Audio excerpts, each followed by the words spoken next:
Check out the new Like a Dog shirt sticker pack right now. 3 stickers, a shirt, and a postcard on sale now at friendomarket.com. Hey, friendo, Steve here. And Larson. And welcome back to Going In Raw, the only pro wrestling podcast you need to be listening to right here at youtube.com/Steve and Larson, and available wherever fine podcasts are. This, of course, is our Matt Chat Sunday edition. It's where we field questions and debate topics from our various friendos in the Patreon universe at the $20 a month level on the Patreon, patreon.com/Steve and Larson. You too can be a part of Matt Chat, sending us your video question, and we'll respond to it. There's a lot of reward tiers on Patreon, starting at $1, where you have access to the Going In Raw Discord, and you get to watch Going In Raw for free, no ads. I mean, you get to watch free no matter what, but it's ad-free. Ad-free. There's no ads. It's an important caveat to put on there. Yeah. Caveat. Anyways, we've got plenty of wonderful questions today. We do. We're going to kick things off with a question about the best in the world. What's up? You have the notes right there, and yet you insist on looking at my screen. Well, I like to have options. There. This is from Andy. Oh, UPS My Choice. Oh, dear. Nice. Getting all my email. Well, you put your email in front of me. From Andy Nero. See what Andy Nero has to say. Brother Nero. Hey, friendos. It's the heel that makes good points, Andy Nero, with another Matt Chat question. This week I'll try and keep it short and sweet. CM Punk is a matter of a little bit of debate on the Friendoverse Facebook group at the moment. Is he as good as we remember, or was he just a overrated internet darling? Too sweet. Hi, handshake. Take care. Thank you, Andy Nero. Thank you, Andy Nero. I'll start things off. I do think, here's the thing. CM Punk has done some things in last couple of years. Most recently, the whole Colt Cabana lawsuit thing that has left some people questioning, CM Punk, yay or nay? You know what I mean? Yeah. He has really engendered a lot of goodwill from the wrestling community. That's a good way to put it. He did the MMA thing, and he failed miserably at that. Kind of did the MMA thing. He tried to do the MMA thing, and, I'll be honest, like a lot of the resentment towards him probably should have been placed more at the feet of Dana White for letting him just hop up into the UFC without having to prove his bona fides at all. That being said, when you look back, unfortunately, I do think that his legacy has been tainted a little bit because of his actions over the past couple of years since he was released from WWE. However, that being said, I do think that he is as good as people remember. That's one thing about CM Punk that I always appreciated was, he burned out on pro wrestling, I believe, because he put it all out there in the ring. You can't deny the fact that him and John Cena, they had a 5-star match. According to the Wrestling Observer himself, Dave Meltzer gave that match 5 stars at Money in the Bank 2011. The pipe bomb promo is still one of the most compelling, iconic promos in pro wrestling history. And it didn't really begin or stop there. There were plenty of awesome promos after that. Before that, he had a legendary Ring of Honor career. Yeah, I think he is absolutely one of the best of all time. I think he is as good as people say. I think so. You can't let his. Oh no, what is this going on here? That's a board. You got the big board out. It's the tier. The big board's out. He's one of the best of all time. He's not tier 1. God no. He's not tier 2. No. He could have been tier 2. He's tier 3. With Eddie, one of the best of all time. Kurt Angle, one of the best of all time. Lesnar, Edge. He's up there with Edge. He's tier 3 at most. Which is a damn good tier to be in. Yeah, it's not bad. Absolutely. Is he as good as we remember him being? I don't know. Maybe. I'm not sure. There's only 12 people above tier 3. Here's part of the problem. Top 20 of all time. Here's part of my problem. In my advanced years, my memory sucks. Oh, yeah, that's true. I don't remember. I'm like the thing I remember most about CM Punk. We went to a Raw taping here in Sacramento. You touched him. He ran up our aisle. I did this to him, and then further up, he elbowed a guy in the face. Yeah. That's like the lasting memory I have of CM Punk. Mm-hmm. I remember watching the pipe bomb. I seen his match against John Cena. Mm-hmm. Yeah, he was good. Yeah, he was good. He's pretty good. He's a great talker, good worker. Yeah. Apparently attitude not always best. Yeah, that's another thing. Oh, that was the other thing I forgot to mention is when you hear stories like the one told on the Talk is Jericho podcast. Oh, yeah, with Cody and Jericho talking about where Punk calling himself the locker room leader. And them scoffing at that. Yes. And honestly, like it didn't seem like there was any malice coming from Jericho. Jericho spoke very highly of CM Punk in his book. I read that actual chapter where he talks about his program with Punk with It's the probably one drinking of those stuff. things I just thought was funny. Exactly. Yeah. Yeah. And there didn't seem to be any ulterior motive there. In fact, Cody even said I didn't really want to name any names, so it's not like they were calling him out. Nobody's perfect. He seems like that dude had like a massive chip on his shoulder for some reason. Oh yeah. That being said, as a fan of his in-ring work, including promos and stuff like that, I'm a big fan of CM Punk. I think he's great. I think the way that he left things and the way that he's conducted himself since then leaves a lot to be desired. I'm not sure I'm not anxious to see him return, even though if I saw breaking news from WrestleZone, CM Punk agrees to new deal with WWE, main eventing WrestleMania. I'd be excited about that because I would be interested to see, especially some of the matchups, Seth Rollins, all sorts of guys that I'd be, Shinsuke Nakamura, AJ Styles. I'd be excited about all that stuff. If there was news that broke that he was returning, I'd probably feel the same way as I do about a lot of part-timers. I just feel like they're taking spots that full-time roster members should be getting. And that's why he's never going to do it. Yeah, I know. Hypocritical. It would be hypocritical. Yeah. And so it'd be like, okay, cool, it's good for us from a business perspective because people like CM Punk. It'd pop our numbers, hopefully. But personally, I really don't care if he comes back. It doesn't super excite me right now. Like, it didn't excite me the way, like, Daniel Bryan returning, like, excited me. Yeah. That being said, if I can put myself in the shoes of when they always pull off returns really, really well. And so if the excitement that would be with the crowd, especially if they did it like in Chicago or something like that. Your cult personality. Yeah, it would be a really, I can, if you try to you project yourself into those shoes, it'd be very exciting. I think it would be.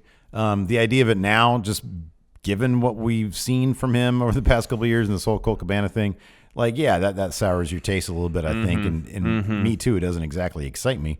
But once it actually happened, I'd probably be totally fine with it. I think it'd be exciting. Next, Ryan Rugani. Let's see what Ryan has to say. So I'm going to call that Randy Orton cost the SmackDown team the Survivor Series match. He's going to RKO probably Rey Mysterio for the loss. What are your thoughts on the ending of the 5-on-5 Survivor Series men's match? That's mine. And then Randy will jump to Raw afterwards. Thanks, friendos. Thank you, Ryan Rugani. Thank you, Ryan. Will Randy Orton screw SmackDown Survivor Series? Heck yes, he's going to. You think so? He's got beef with Rey Mysterio.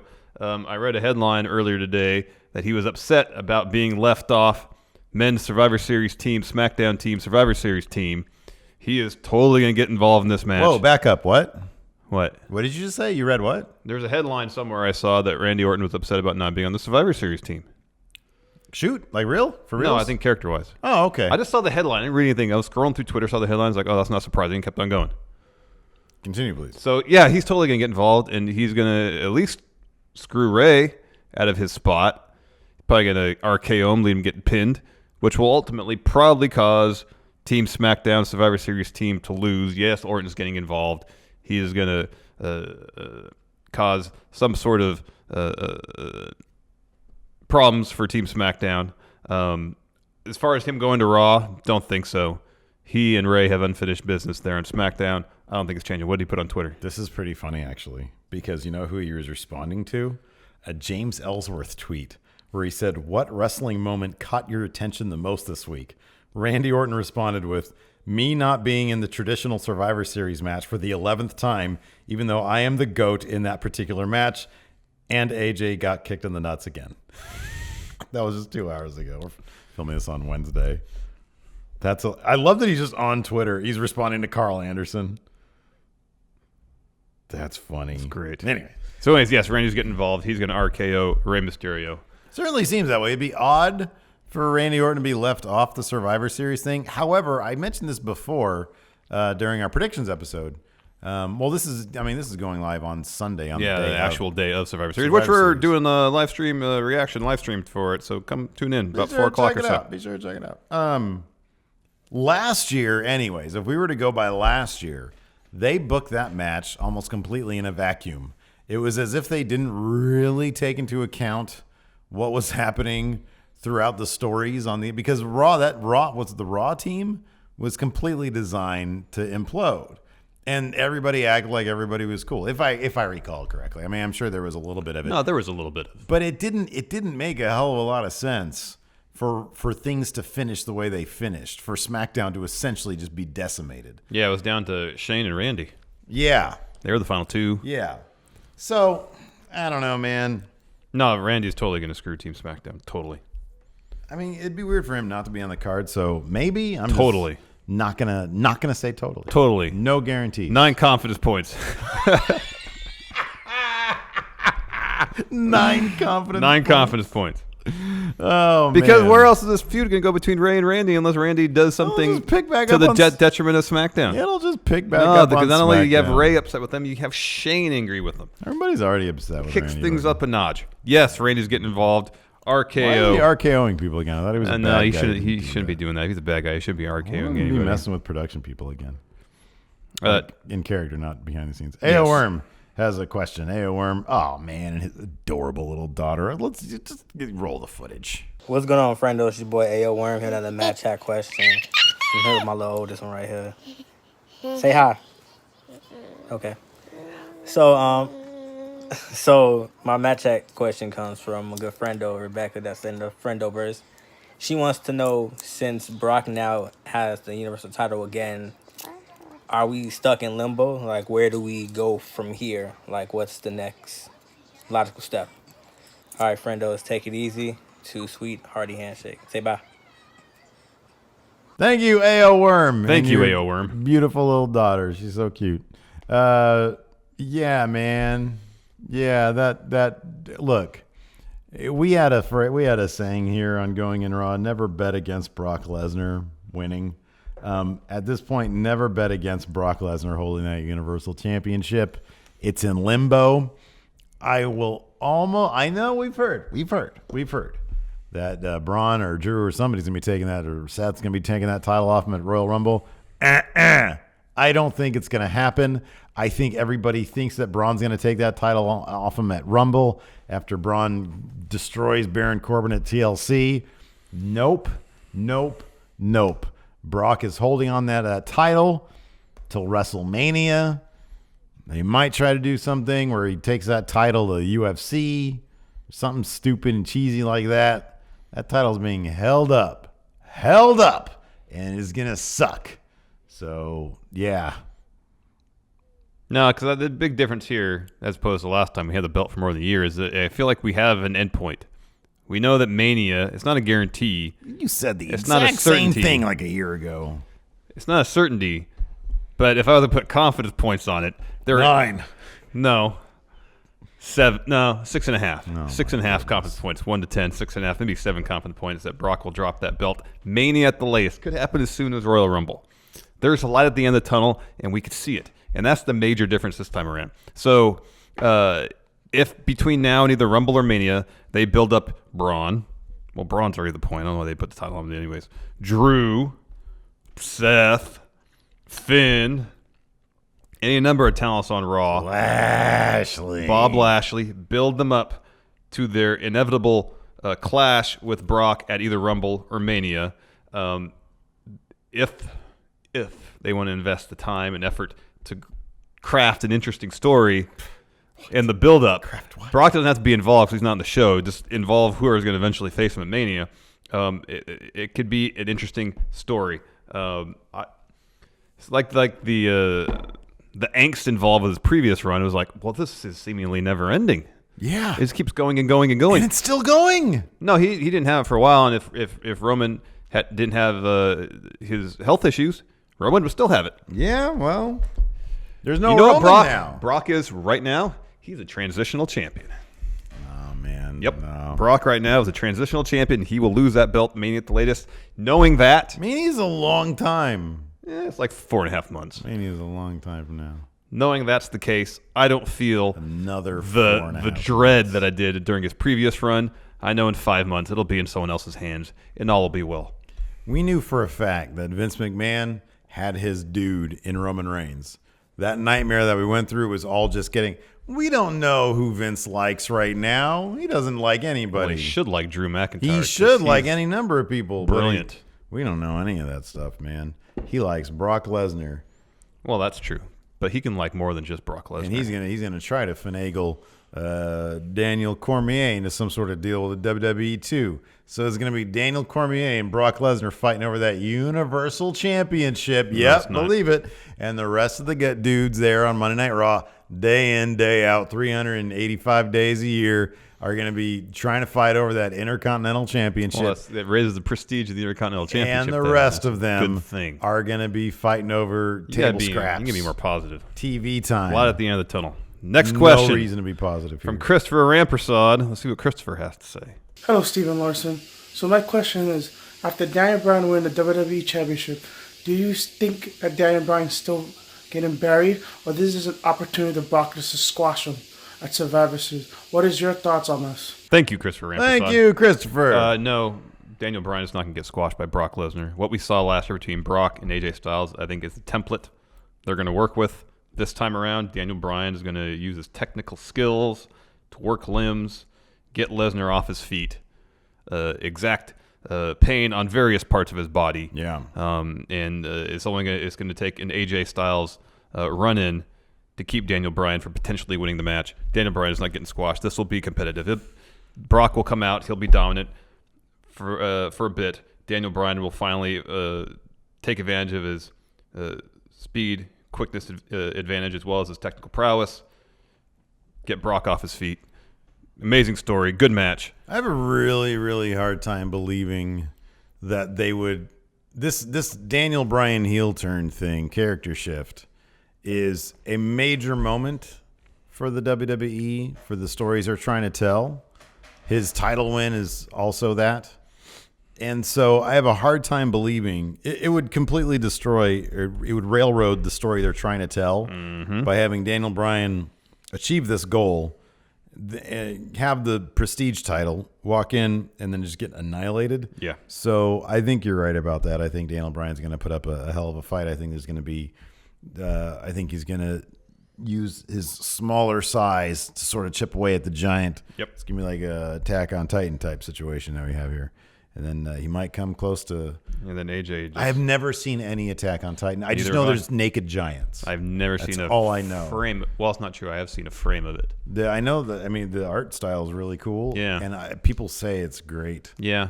But there's a lot of stuff I need to watch. Who has time for all that? Exactly. I've been wanting to watch Better Call Saul because I watched like the first 2 seasons of that. It's so good. Yeah. But I've never even watched Breaking Bad. Yeah. It's good stuff. Anyways, next up, Christian. Not at work. Let's see what he has to say. Sup, guys? Is the Hall of Famer Christian here with yet another Matt Chat question this week. So, we all know the main event of NXT TakeOver War Games is the War Raiders, Ricochet and Pete Dunne versus the Undisputed Era. I think I can book that match better. I think the match should be Ricochet and the War Raiders versus the Undisputed Era. 3 members versus British Strong Style. Winner takes all the belts. The only downside to this match, of course, is that one of the Undisputed Era members will have to sit out, but that is okay. Do you guys think the match that NXT booked is better? Do you guys like my idea better? Too sweet and a hearty handshake. Thanks, guys. Thank you, Christian. Thank you, Christian. Yeah. Oh, yeah, dude. Originally, we both thought it was going to be Undisputed Era, Ricochet, and War Machine versus British Strong Style. That's how I would have preferred it, if only to see more Trent Seven, because everybody needs more Trent Seven in their life, as witnessed by that amazing promo he doled out to poor Zach Gibson on NXT UK a week ago. It was brilliant. It was amazing. More Trent Seven, more British Strong Style together as a unified group. And yeah, I think that would have added an element of unpredictability there. I'm fairly certain Undisputed Era is going to win at War Games because it just kind of makes all the sense in the world.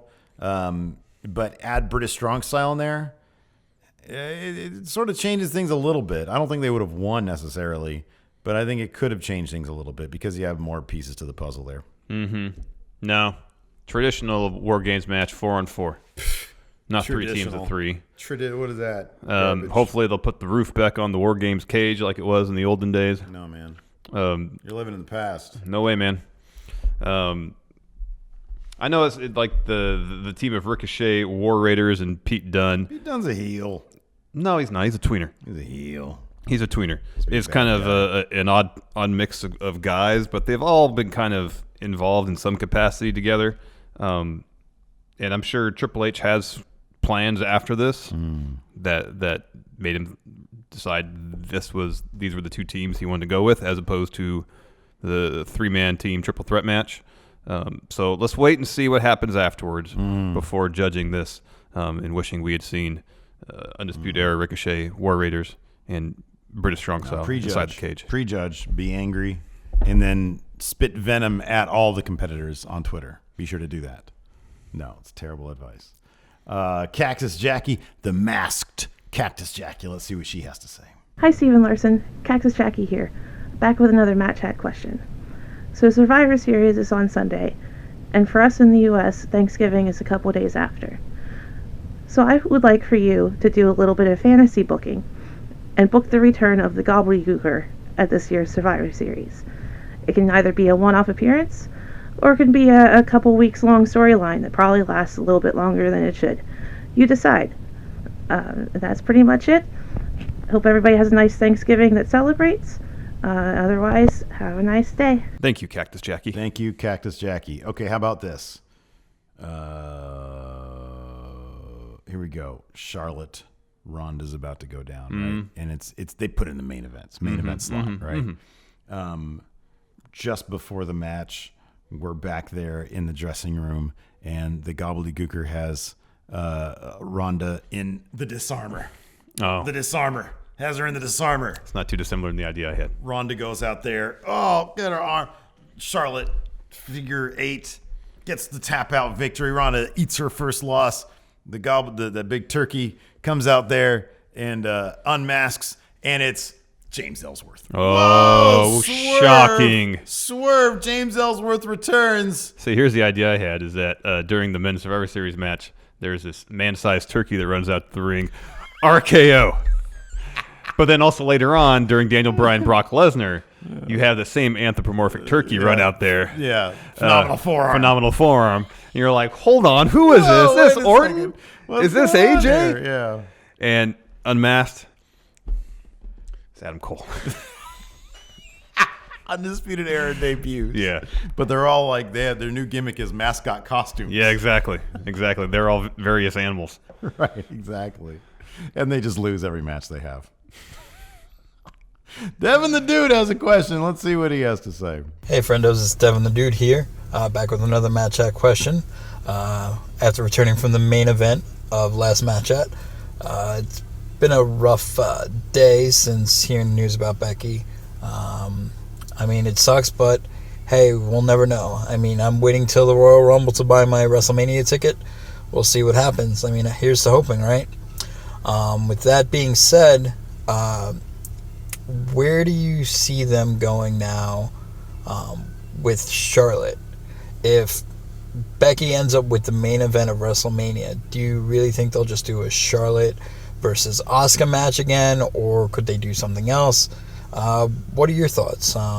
Like I said, I do love Charlotte and I do love Becky, and that hug, like I agree with you guys, did look not scripted, and Charlotte's reaction was just pure joy to at least hug her best friend at least one more time on camera. But what are your thoughts? Thank you so much, and stay strong, brothers. Thank you, Devon the Dude. Thank you, Devon.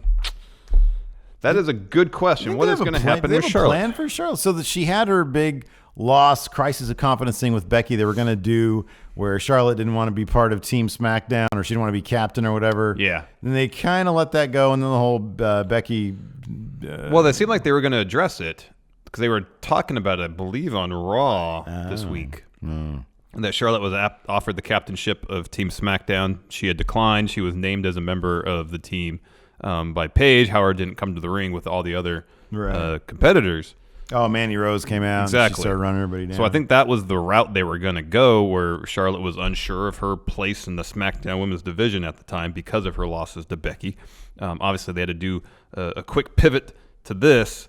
So I guess they can use her match against Ronda Rousey as further fuel for that story. Potentially, big one way or loss. the other. It could be a situation where she's so disheartened by the loss and not be able to fight, as she said on SmackDown, for Becky effectively enough that it gets her down. Or she can say, yeah, I lost again. However, I gave Ronda her toughest test yet, proving my bona fides. I can hang with anybody, and then start her on the track to winning more matches, getting more championships. They could do something like she has a big high-profile loss against Ronda. Here's the thing.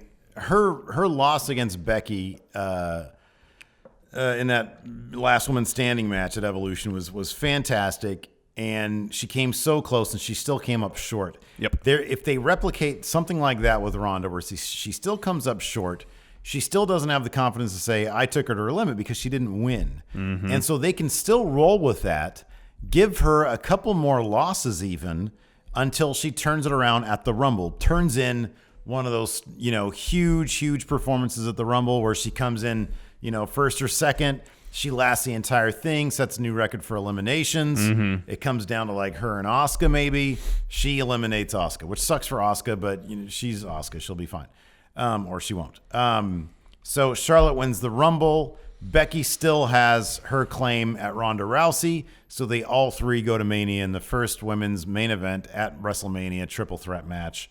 I think that'd be great, because in that regards, that was the one thing about Roman that I always felt, when you make the comparison between Charlotte and Roman as two people that the crowd isn't necessarily behind, but they keep on winning and winning and winning, is that Roman never really had sort of a humbling moment where he had to question himself. If you give that to Charlotte, I really believe that the fans will start to rally behind her, almost in like, it's always fun to watch somebody get their, they lose their swagger, if you will, and they have to find it again. Get it back, yeah. Get it back. And so that's one reason for fans to root for Charlotte going into Mania. Fans have a different reason to root for Becky going to Mania, and fans have an even different reason to And to there's root for Ronda. another potential upside to that, is if they want to have a Becky-Ronda matchup at Mania, but they want Becky to win, but Ronda not necessarily lose. Yeah. You can have Charlotte in there. She can take a pin and be fine. Yeah, exactly. Yeah. Next up, we've got Matt Chat Hall of Famer. B-Man, Patrick Sparks. Hey, friendos, Pat here. All right, so this week's debate is about the wellness policy. We always hear about the wellness policy and all that stuff, and how they've fixed it quite a bit since specifically the Benoit thing and then a little bit of the Guerrero thing. But just overall in general, they fixed it so far. But let's say that the tragedy of Benoit never happened and all that stuff, and they never really got around to cleaning up the wellness policy, and it was kind of still where it was back then. If that was the case today, what would the WWE look like? If they never changed their wellness policy, never updated it, what would it look like? Do you think it would be a shit show? Do you think more people would have died? Or do you think eventually they would have actually came around on their own and fixed it without having the tragedy of a suicide or anything like that, or lawsuits? Or do you think it would be a shit show? Thanks, friendos. Bye. Thank you, B-Man. Thank you, B-Man. You can wait. I'll go first. This is a really interesting question. It is. If there was no flashpoint for the wellness policy to be instituted, Benoit. I still think they would have. They might have been late to the game, but they still would have come around to some sort of concussion protocol. That seems to be the norm in athletics these days, given what we've learned about what concussions do to the brain, and especially with wrestling being on par with football as far as reoccurring head trauma, mild head trauma. But you'd think at some point they'd come around and realize, okay, concussions are bad for your head. We need to take these seriously. We need to let wrestlers recuperate when they have concussions. We will allow them to do that instead of pushing them out in the ring and making them wrestle more. As far as the performance-enhancing drugs aspects of it, I don't know. It already seemed like in the early mid-aughts, baseball was getting a lot of bad press because they were turning a blind eye to performance enhancers in the game. And because of that bad PR, they've really have cracked down on it. I don't know if professional wrestling would have faced the same backlash had they let that slide. As you said, without some sort of flashpoint. Who knows? Yeah. But definitely, for sure, the concussion thing, they would have come around on. It might have been a little late to the game, but they would have come around to that. I think so. WWE is typically, they sort of fall in line with, the rest of professional sports when it comes to that kind of stuff. So they would not have been pioneers. They would have fallen in line, have been late to the game, but it would have happened eventually. I don't know. I don't know. Here's the thing. I don't know. It's so difficult to tell because I'm sure the wellness policy has benefited wrestlers greatly, but it's difficult to tell, had it never been in place, how bad it would have gotten for them to have done it. I mean, Chris Benoit was a massive sea change. Eddie Guerrero was a big deal as well. And so I'm not sure if any wrestlers literally had their lives saved by the wellness policy. It's difficult to tell. If any behavior changed so greatly because of it that they would have potentially had died had it not come into, and that could have been a flashpoint. I don't know. I think that they would have had to have had something. I mean, even if it was, we saw so many in such a short period of time during those 2000s, so many wrestlers like WWE and non-WWE sort of ended up dying or whatever because of, a litany of those issues. And it just, at some point it would have been like, this is really, really bad press. We need to get with the times. Yeah. But I definitely think with how big of a deal football sort of turned the concussion issue into, they would have definitely they would have had to have concussion. They would have had to have. Yeah, for sure. Next, Joshua, the Dynamic Knight Martinez. Ooh, question about Eddie Guerrero. Yeah, let's see what Joshua has to say. Hey, friendos. Just getting home from the gym. Sorry for skipping out last week. It was a busy week. But as of this recording, Tuesday, it's the anniversary of Eddie Guerrero's passing. And he was one of my favorites. And, well, he still is. And growing up, semi-knowing my father, it's kind of stupid to say, but Eddie Guerrero was kind of like a father figure to me. And so it's good to remember him. And I was wondering, what are some of your favorite Eddie Guerrero moments? Power rank some, one or two is fine. But yeah, I'd be interested to see what you guys think. Thanks, friendos. Thank you, Joshua. Thank you, Joshua. Yeah, it's hard not to say. Eddie was the best, dude. It's hard not to say the end of WrestleMania 20. Yeah, when both he and Benoit were world champions. Everybody would always say that Vince has a thing against wrestlers that he didn't create.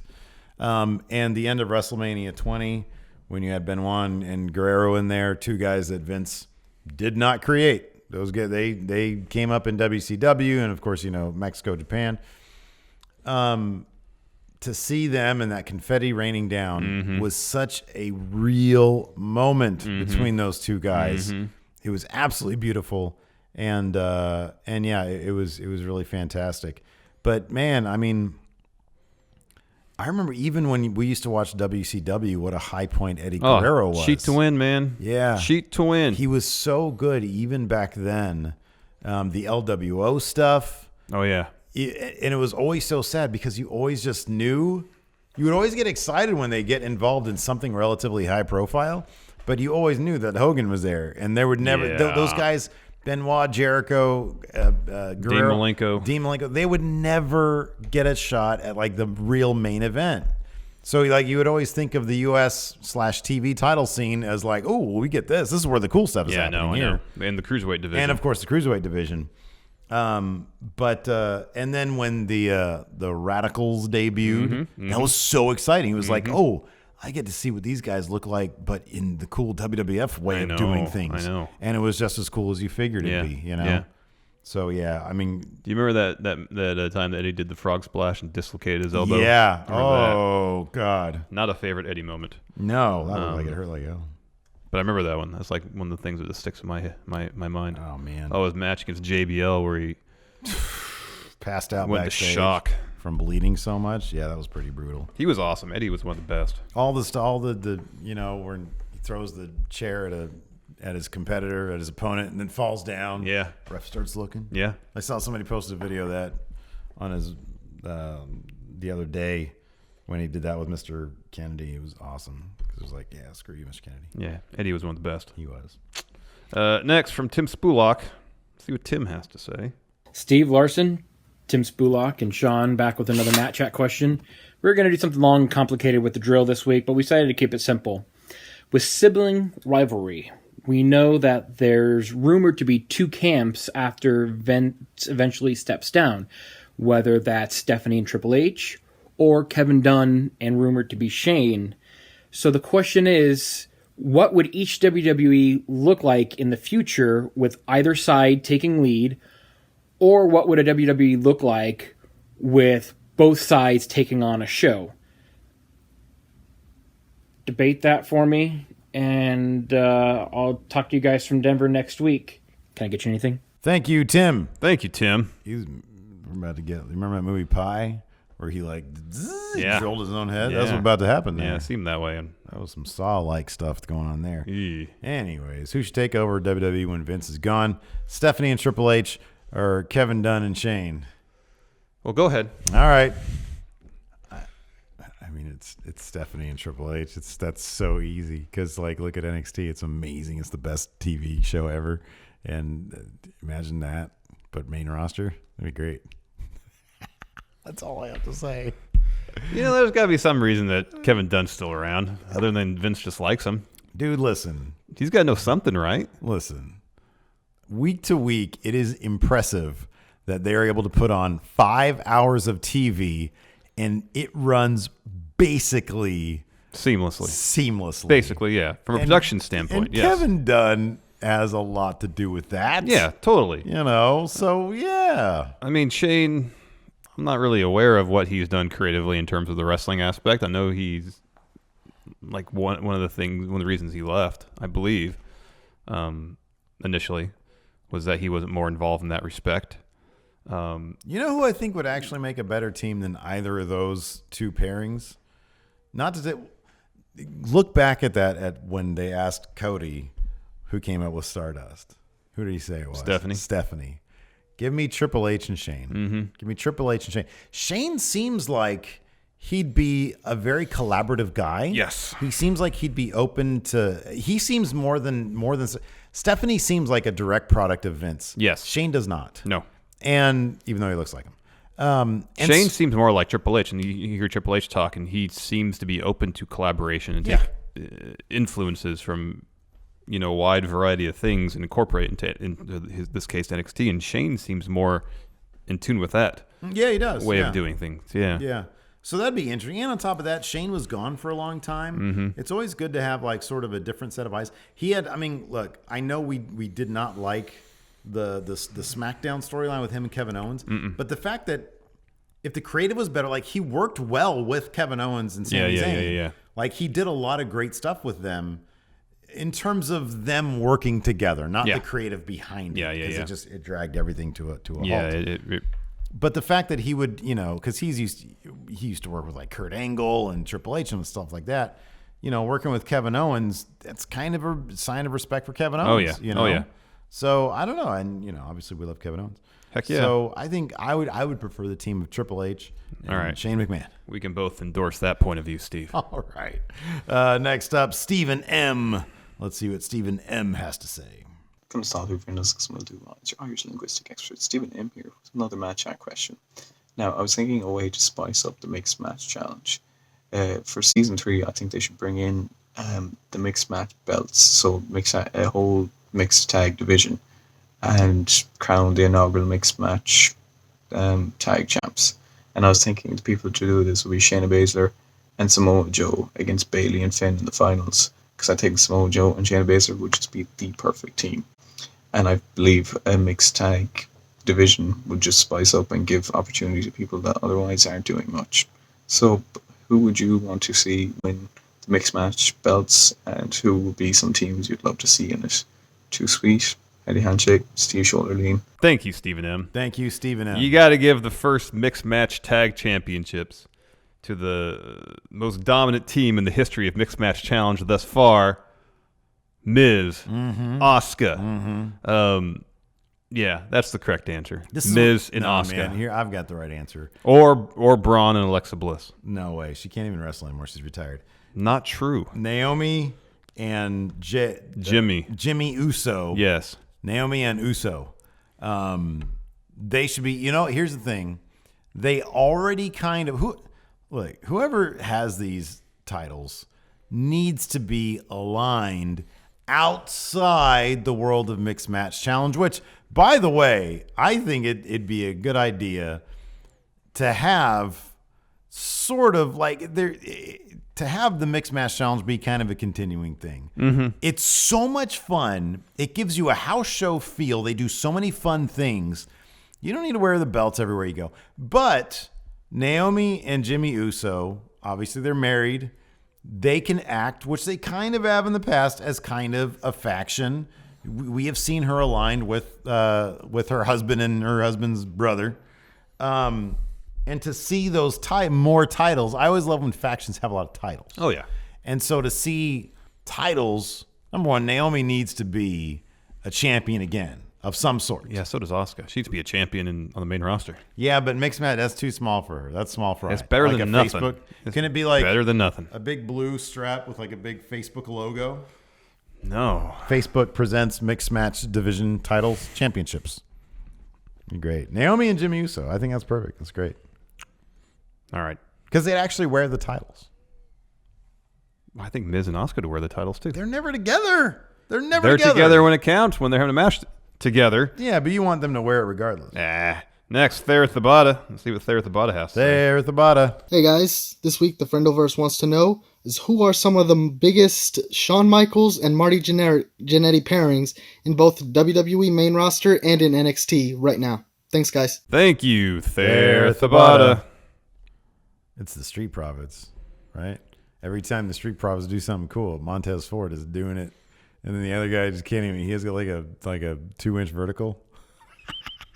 Have you seen when he does that thing when he runs? Yeah, no, I know. What's his name? Angelo Dawkins? Yeah. He runs in the corner and he like does a spinning thing. Yeah, and it does like looks, 360 Larry. It Yeah. looks so terrible. And he gets like no air on it whatsoever. He is like, nah, man, that dude has got Marty Jannetty written all over. No way, him. man. Absolutely. You're I crazy. think they can be a successful tag team together. I went through the roster, and yeah, there's tag teams where it seems like, Montez Ford, he's more athletic, he's more charismatic than Angelo Dawkins. That can't be debated. But how many people are as athletic and as charismatic as Montez Ford? Not very many. Look, man, we got to answer the hard questions. Well, I'm going to answer it because I would look through the tag teams on main roster in NXT, and there are teams where one member, you could argue, has maybe more charisma or in-ring ability than the other, but I don't see a situation where the disparity is so vast. Oh, there wasn't that big of a disparity between Shawn Michaels and No, Marty the related disparity was just their general attitude and professionalism levels. Like Shawn Michaels, say what you will about his attitude, he always delivered in the ring. Marty Jannetty had all sorts of issues he was dealing with. But yeah, in terms of in-ring ability, they were both really good wrestlers. Yeah. I mean, it's not like Jannetty was like pure trash. No. I'm not saying Angelo Dawkins is garbage. No, I understand that. I'm just saying there is a wide, if you have to pick anybody across the rosters, most teams complement each other. Yeah, totally. These days, I would argue, very well. And Angelo Dawkins, he compliments Montez Ford. I'm not saying he doesn't, man. I'm just saying Montez Ford is like next level. Yeah, he is. And Angelo Dawkins is just level.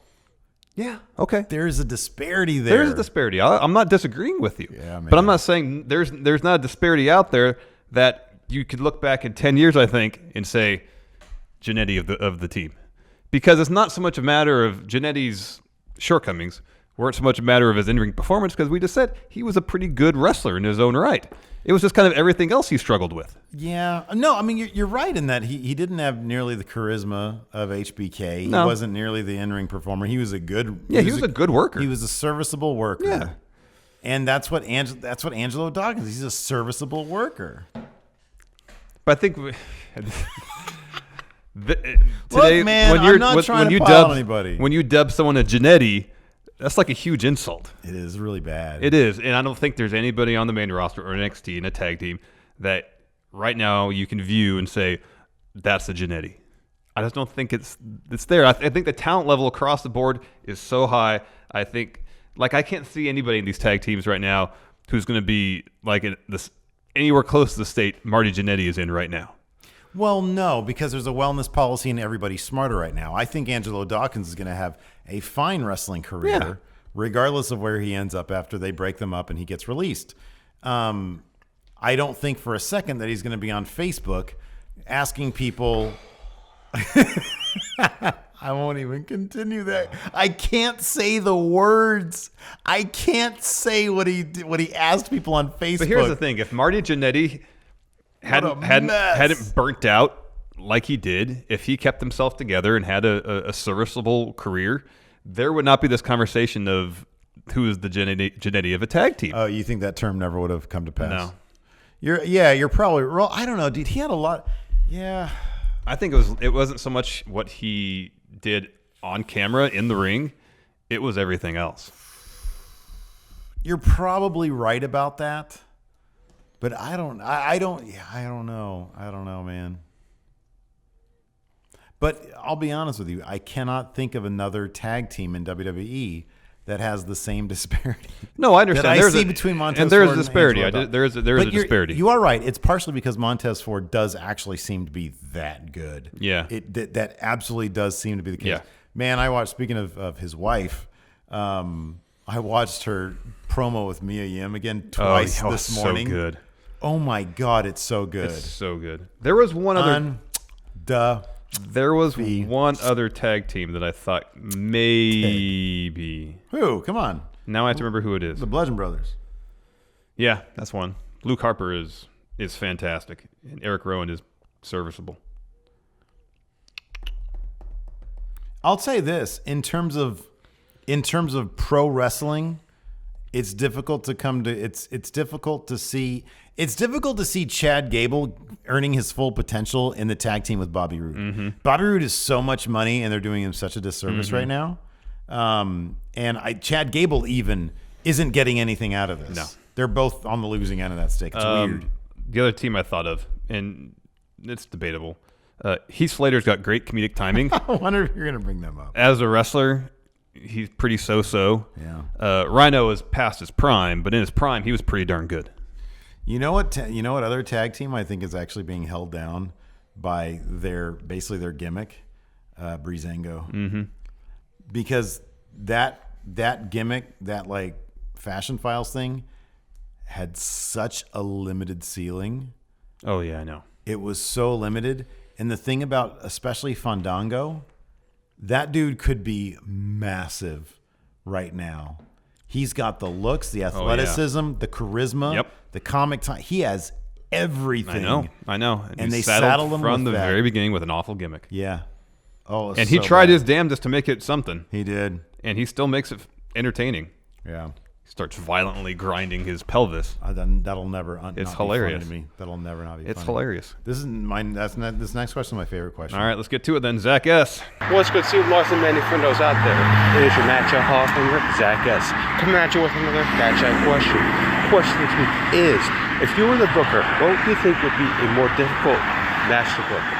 The Montreal Screwjob or Hulk Hogan vs. Warrior at Halloween Havoc 98? Thanks, boys. Thank you, Zach S. Thank you, Zach S. I think he's walking on the freeway right now. He really needs to stick to sidewalks. It could just be a busy street. I don't know, man. I think he's going to become a nomad. He's a journeyman. Sticking. You ever hitchhiked before? God, no. No, it's terrible. That seems frightening. Everybody who hitchhikes gets murdered. That's factual. I think it's everybody. That is actually true. Anyways, do you want to go first? Okay, so the more difficult match to book. Did he in that question? I've totally zoned out. Did he say something about reffing? No, he said if you were the booker, what is the most difficult match to book? And my point about the Montreal Screwjob is that all you got to do is tell Bret this is going to happen, knowing full well that's not what's going to happen. But that's the problem. You have Bret Hart, a guy who helped your company weather. He was the rock, the foundation that helped your company weather the steroid trial, losing Hogan, I'm sure Yokozuna Luger thing. Vince would say it's nothing personal, it's just business. Well, if you're a normal human being who has a soul and a conscience, it would be really difficult to be like, okay, this is what we're going to do. Sean, you're going to put him in the sharpshooter, and Earl, just ring the damn bell. Oh, it's not going to be easy. That would be horrible. Yeah, it'd suck, and especially the aftermath when Bret spits in your face and cold cocks you. That'd suck too. On the other hand, with Hogan Warrior, I think we legitimately split here. With Hogan Warrior, you've got two guys who ain't going to listen to you, so it doesn't matter a damn what you're doing. You can essentially take that match off because Hogan and Warrior were wrestling two differently booked matches. Exactly. And they that's were the wrestling issue. their own booked matches. If I'm a competent booker, which I don't know who was booking WCW at the time. Hogan. Oh, so... No, I mean, not legitimately. Bischoff, probably. Or Kevin Sullivan, maybe. Yeah. And my job is to try to put forth the best of my ability, a compelling story being told in the ring. You were going to be scapegoated, dude, for that match. They're going to look at you I and understand, be like, but that match was a mess. But that's the thing. If you know that, it's like, okay, if this match is a mess, who are they going to blame? This guy. And if your reputation's on the line, gosh darn it. Nothing you can do. No, I know, but you got to try. And if you go to Hogan and you're like, let's do this, and I'm sure he's just like, okay, brother. Okay, brother. But you know you're talking to a wall. You know there's nothing's sinking in there. Yeah. You go to the Warriors locker room, have the same conversation with him, and he's just doing this the whole time. You know? Yeah. And you just know you're talking to a wall. Yeah. And you go back and forth. You try to get some communication going. Yeah. Like in the moment, that's going to be the most frustrating damn thing, knowing that you're going to be the one that's blamed for everything. Yeah. When you tried your damnedest. No, man. You just be like, you look at Hogan, you know you're talking to a wall. I'm not even going to try. Hey, Hogan, I have a great idea. Big bootleg drop. How about that? And that's what you do. And like today, group text. Yeah, exactly. It's group text and email group text. Exactly. Say here's the layout for the match.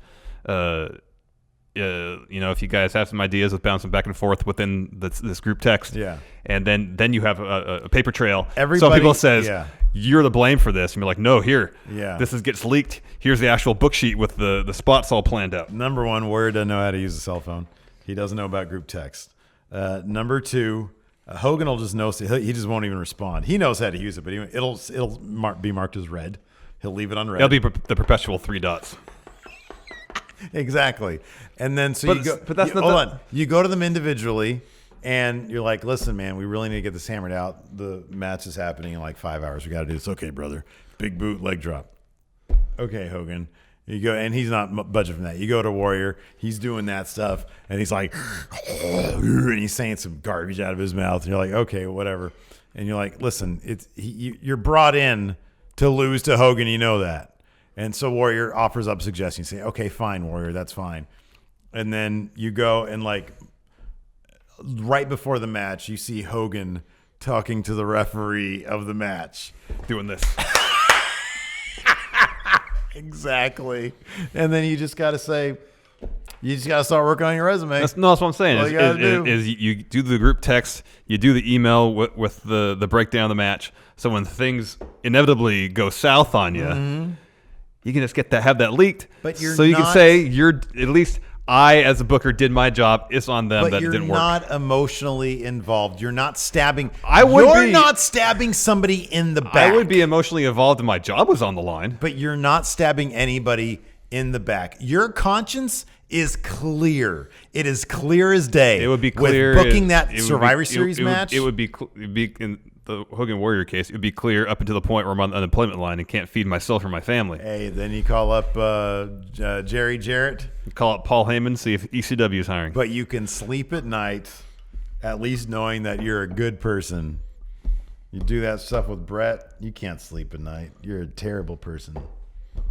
Kind of. It's just a business. Brett really should have let that one go. Yeah, he should have. Anyways, at the $20 mark here on Patreon, you too can be part of Matt Chat.